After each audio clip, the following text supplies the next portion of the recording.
শোনো প্রিয়, আমি তোমাকে অনেক বিরক্ত করি তাই না?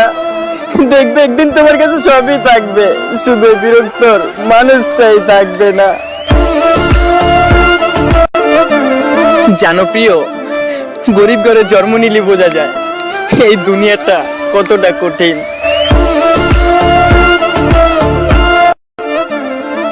জানো প্রিয়, ভেবো না যে তোমাকে ভুলে গেছি, কারো মুখে তোমার নামটা শুনলে বুকটা কেঁপে ওঠে। জানো প্রিয়, একটা মানুষ আমাকে বলেছিল তুমি আমাকে ফোন না দিলে আমি আর কখনই অনলাইনে আসবো না। জানো জান, অবহেলা পেতে পেতে একটা সময় ভালোবাসার মানুষটাকে পাওয়ার আশাটাই ছেড়ে দেয়। জানো প্রিয়, সুখের বসে কেউ রাত জাগে না, আসলে মানুষের ভিতরে পুষে রাখার কষ্টগুলো মানুষটাকে রাতে ঘুমাইতে দেয় না।